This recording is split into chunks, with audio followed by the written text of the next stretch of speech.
Bom dia, boa tarde, boa noite. O Jornal da Quarentena está de volta em edição extraordinária, como aliás foram todas as edições até agora. Preparem as malas, peguem o passaporte e venham conosco para uma viagem ao redor do mundo. Vamos conversar bem de perto com nossos correspondentes muito especiais. Em Barcelona, na Espanha, com o Nelson Baibich. Na Nova Zelândia, em Auckland, com o Madu Madureira. Na Itália, perto de Turim, com a Cláudia Schmidt.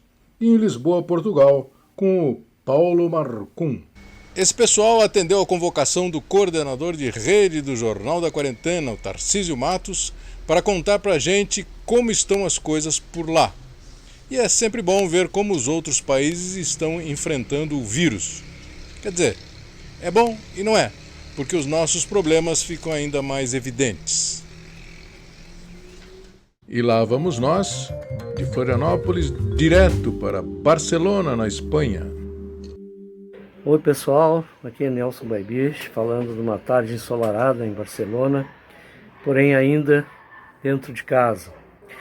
A situação hoje da Espanha é bem melhor do que estava aí no início do lockdown.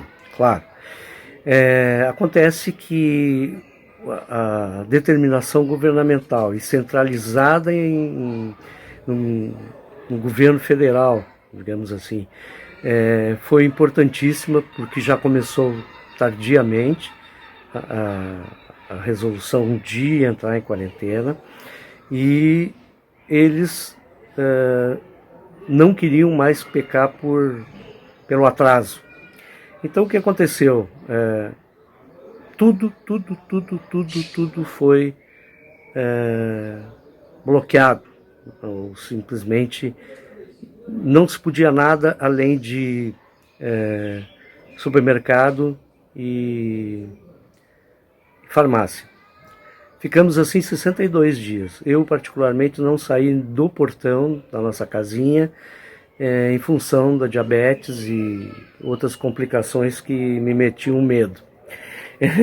As compras eram feitas pelo Martin, meu filho, ou pela Neca, minha esposa, e eu me dediquei a fazer comida, apesar de a minha área ser churrasco, eu fui pro fogão também. Mas assim, o que está acontecendo hoje?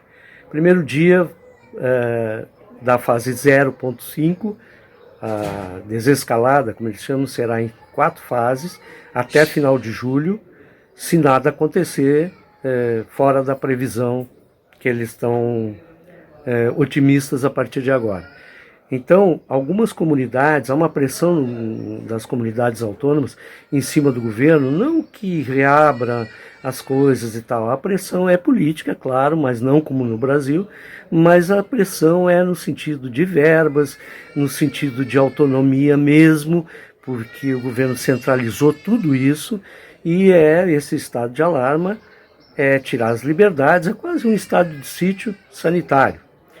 De qualquer forma, agora já flexibilizou ser diferente em algumas localidades. Então, tem algumas comunidades que já estão na fase 1 e as que foram mais atingidas, que nem Barcelona e Madrid, estão na fase 0. Semana que vem devemos passar para a fase 1, já podendo ir a restaurantes com capacidade máxima de pessoas, enfim, uma série de coisas. A praia, hoje a gente pôde ir na praia e fazer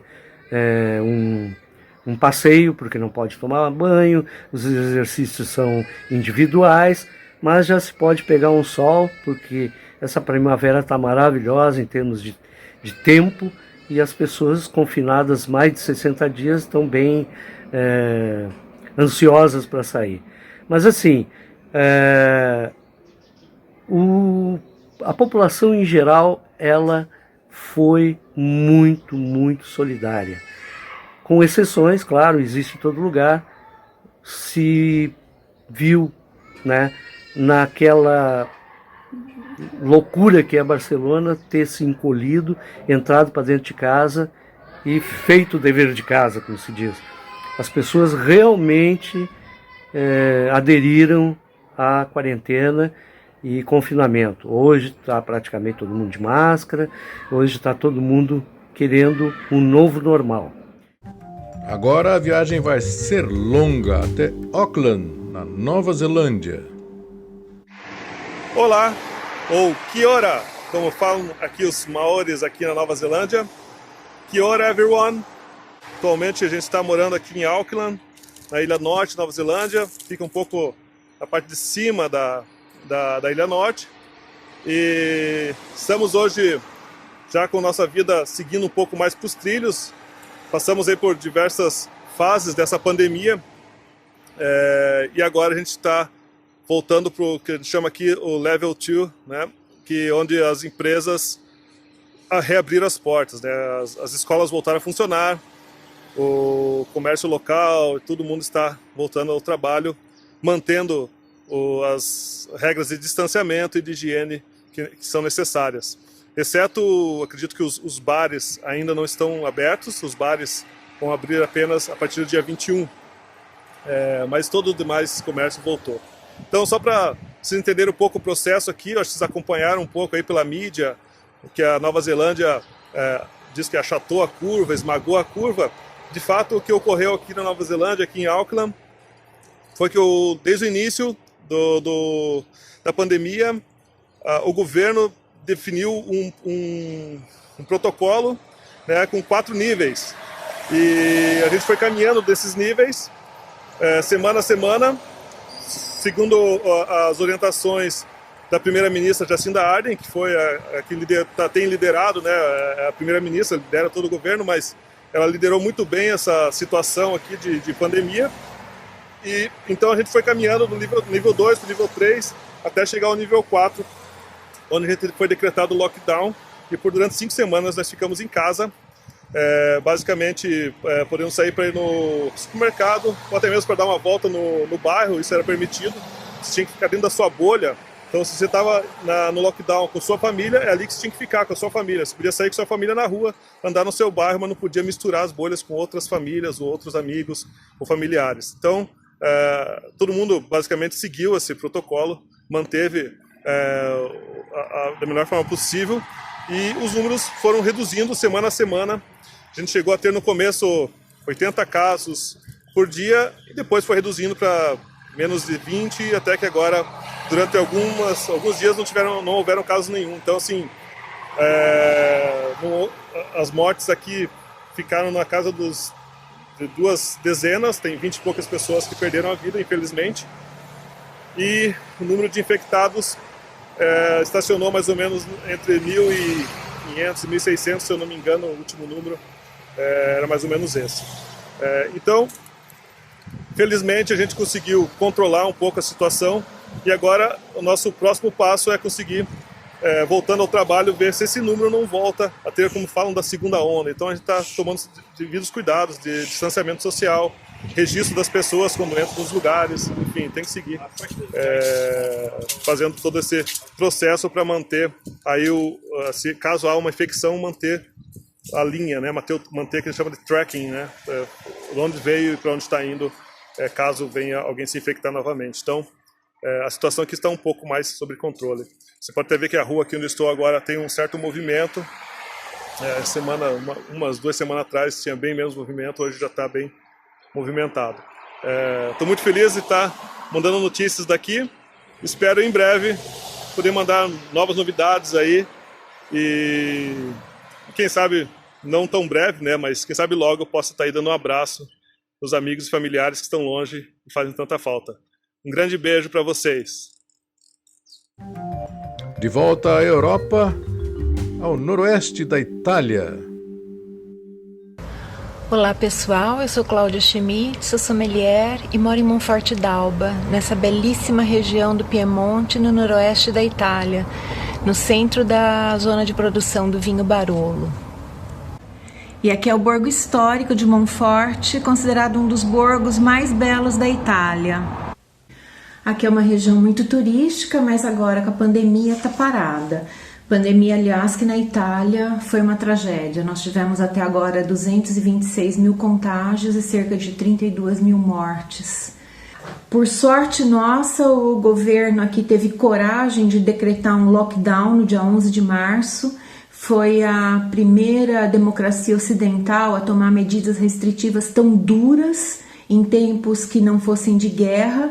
E em 11 de março, então, tudo fechou. Só ficaram abertos supermercados, farmácias e alguns serviços essenciais. Foram medidas muito duras, mas a população acabou por apoiar e aceitar, porque a alternativa seria um número inaceitável de mortes. Agora, com a diminuição dos contágios e das mortes, uma taxa de contágio menor que 1, nós entramos na fase 2, uma fase de reabertura, mas com muitas medidas de segurança implementadas nos locais de trabalho, nos locais públicos, transporte públicos, bares, restaurantes.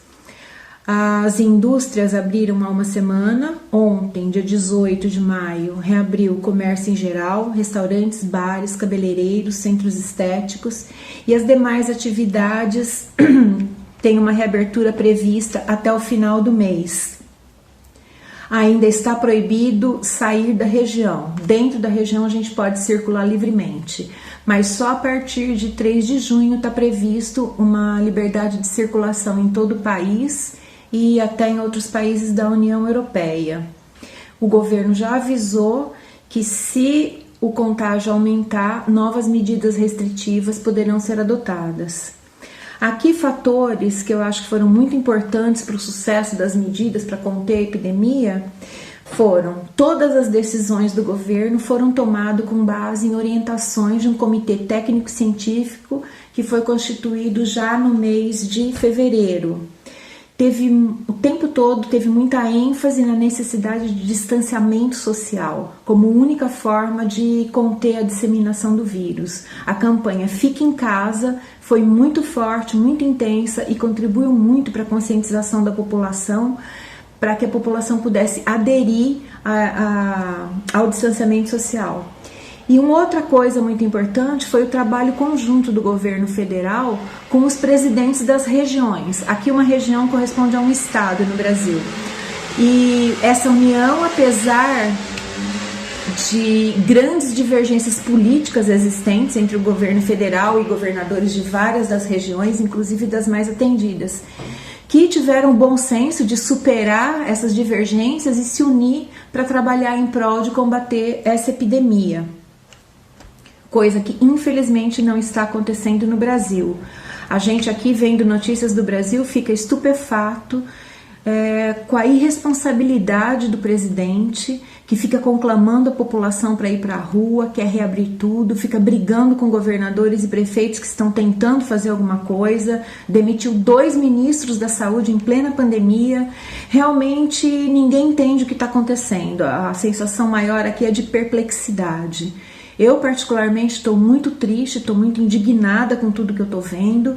A gente vê que as medidas de auxílio financeiro que aqui na Itália foram tomadas para ajudar a população a ficar em casa sem passar fome, aí no Brasil não estão acontecendo, a população não está recebendo, ou pelo menos não como deveria, e não é justo que o brasileiro tenha que escolher entre morrer de coronavírus ou morrer de fome. É obrigação do governo fornecer auxílio econômico, auxílio financeiro, suporte financeiro para a população, principalmente em tempos de crise. E infelizmente não é o que a gente está vendo aí.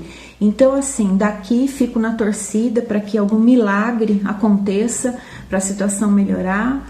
Posso dizer para vocês o quê? Se cuidem, tomem cuidado, fiquem em casa, porque é a única maneira de se proteger no momento ainda de crescimento da curva. Recebam daqui toda a minha solidariedade, meu carinho e um grande abraço da Itália. E agora um pulinho até Portugal. Olá, tudo bem? Estou passando a quarentena aqui em Lisboa, onde vivo a maior parte do tempo. Eu sou Paulo Marcum, sou jornalista brasileiro, morei muito tempo em Florianópolis, trabalhei na TV Cultura e em outros lugares aí, enfim, tenho alguma estrada.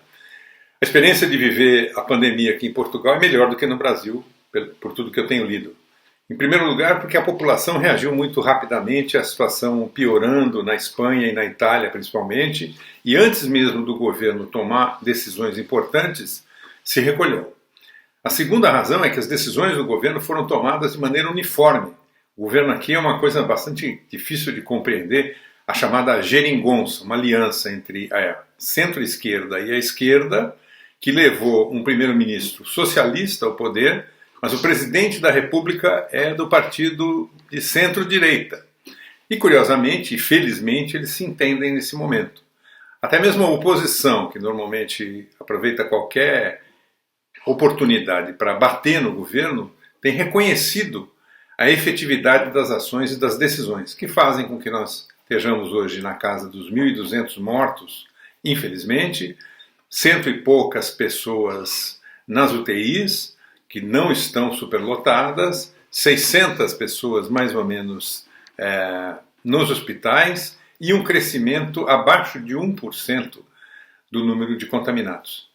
A sociedade começa a voltar ao normal. Agora, curiosamente, os portugueses estão resistindo, por exemplo, a voltar aos restaurantes e bares, que têm regras muito mais rigorosas hoje em dia, 4 mesas para cada 2 pessoas, 2 mesas para cada pessoa, né, reduzindo o espaço ocupado, valorizando as chamadas esplanadas, ou as coisas ao ar livre e as entregas a domicílio, mas ninguém, na verdade, está arriscando muito a ir aos restaurantes. E lojas até 400 metros quadrados puderam abrir a partir desta segunda-feira e, na verdade, pelo que eu vi, ainda não há um movimento muito expressivo. Tanto assim que o presidente e o primeiro-ministro tomaram a iniciativa de ir às lojas para estimular o consumo. O grande debate aqui é sobre o impacto econômico dessa pandemia.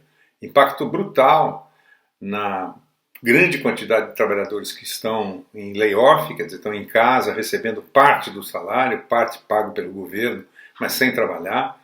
Milhões que foram demitidos já, e setores inteiros, como a área da cultura, que tem gravíssimos problemas porque a atividade não pode ser exercida.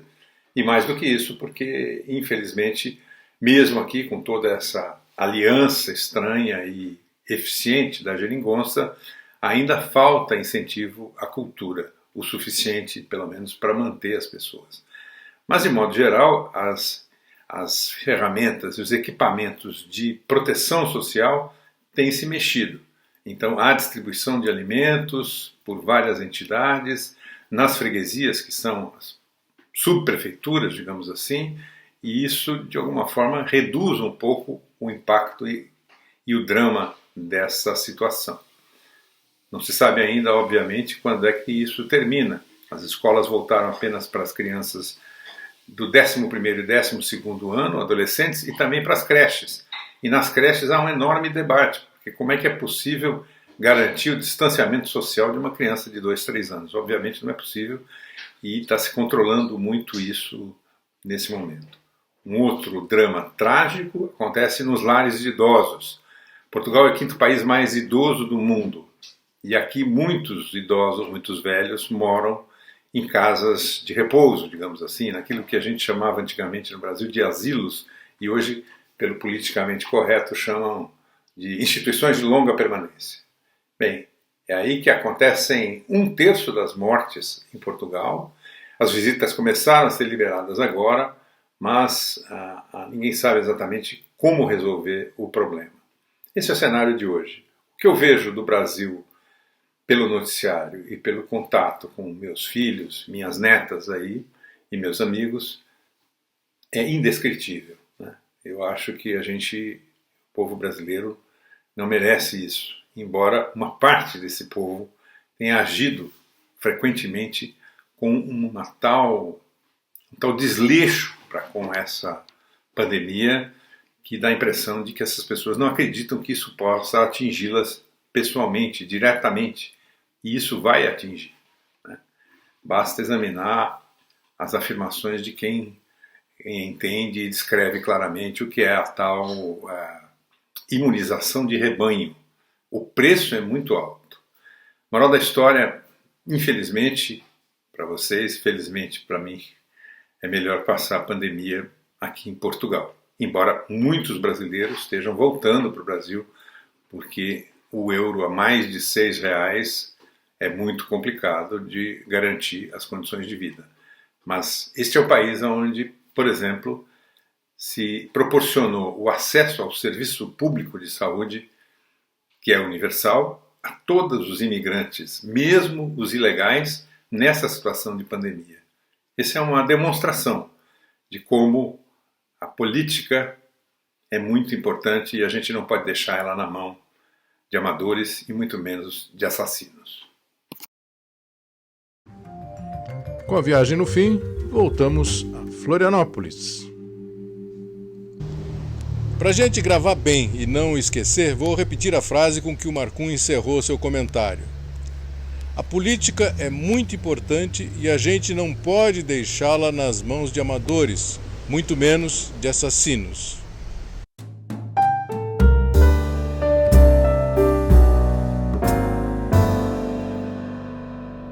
É isso por hoje, fiquem bem, cuidem-se, desobedeçam o insano genocida, ajudem quem precisa e fiquem em casa. Obrigado pela audiência, grande abraço e até a próxima!